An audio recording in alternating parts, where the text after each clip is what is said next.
महादेव, देवों के देव महादेव जी के चरण में प्रणाम करती हूँ, मेरा प्रणाम स्वीकार हो। माता गौरा पार्वती के चरण में प्रणाम करती हूँ, मेरा प्रणाम स्वीकार हो। गणपति ललनमा के चरण में प्रणाम करती हूँ, मेरा प्रणाम स्वीकार हो। माता जगत जननी के चरण में प्रणाम करती हूँ, मेरा प्रणाम स्वीकार हो। गुरु भाई बहना, मैं एक हरियाली तीज व्रत का कथा सुनाने जा रही हूँ। हरियाली तीज व्रत जो है वो 31 जुलाई का है। सावन मास के पिछला पक्ष तृतीया के मनाई जाती है हरियाली तीज। तो जो अमावस के दूसरा दिन होती है गुरु भाई बहना, तो उस दिन नहाई खाई होती है।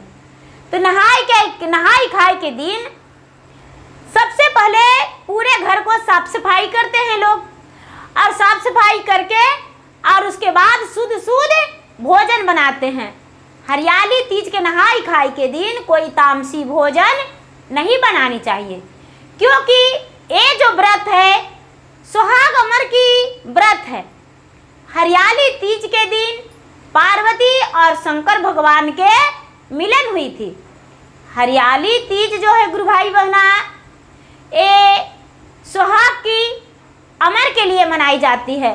ये सुहागन ही करते हैं और बहुत सारे कन्याकुमारी भी करती है।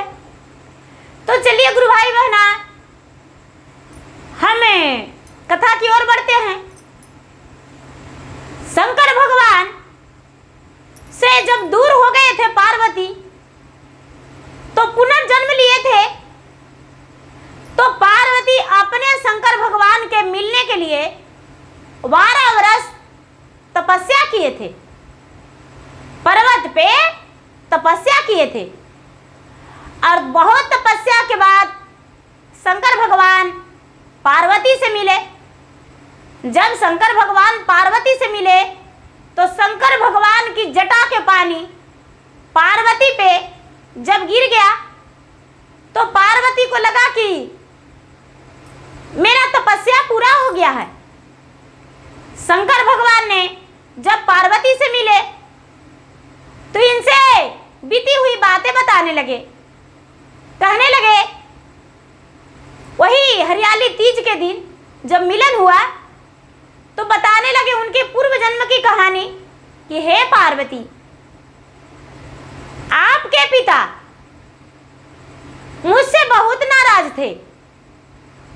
आपसे विवाह करने को लिए आपके पिता पर्वतराज नहीं चाहते थे, और मुझसे विवाह करने के लिए आपने 12 वर्ष तपस्या किए थे।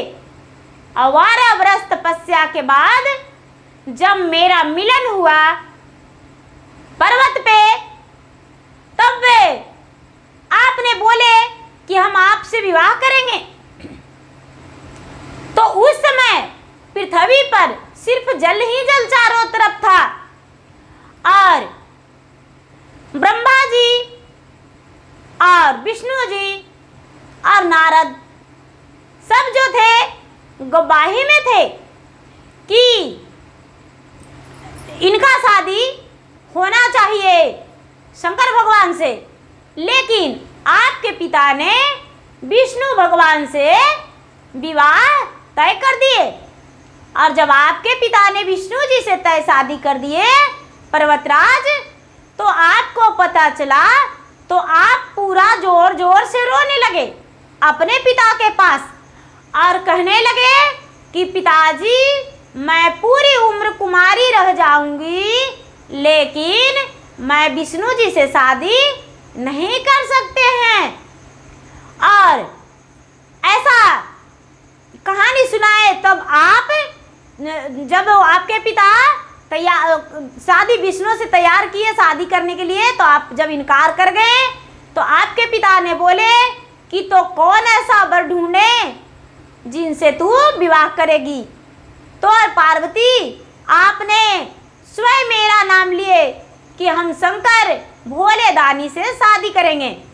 तो आपके पिताजी बोले कि उनमें ऐसा क्या है जो आप उनसे शादी कीजिएगा। कहने लगे कि पिताजी, आप नहीं जानते, वो जो है मेरे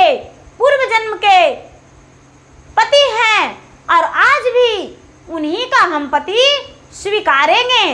और इतना बात जब आपका पिता पर्वतराज सुने तो मुझसे विवाह करने को लिए तैयार हो गए और आपका पिता मुझसे विवाह कर दिए। और अब जब आपका मृत्यु हो गया तो आप फिर से जब जन्म लिए तो मेरे आस में ही आप तपस्या कर रहे हैं। मैं वही भोलेनाथ हूँ, वही शंकर हूँ। और जब पार्वती और शंकर भगवान का हरियाली तीज के दिन मिलन हुआ तो फिर से विवाहित हो गए, जो कि दोनों का मिलन हर बार हरियाली तीज के दिन मनाई जाती है।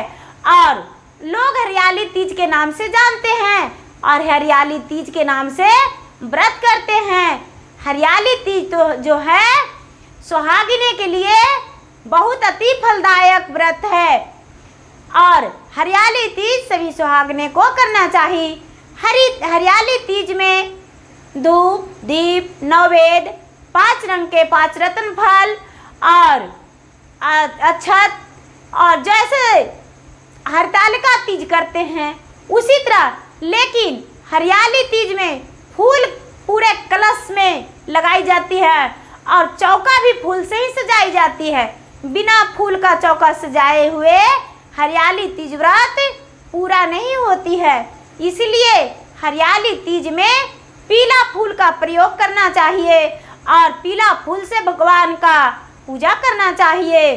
और गणपति और पार्वती का और शंकर भगवान का मूर्ति बनाकर या तस्वीरें रख के हरियाली तीज व्रत का करते हैं और कथा सुनते हैं और भजन गाते हैं और पूरी रात पूरी दिन उपवास रहते हैं। ये हरियाली तीज व्रत का कथा है।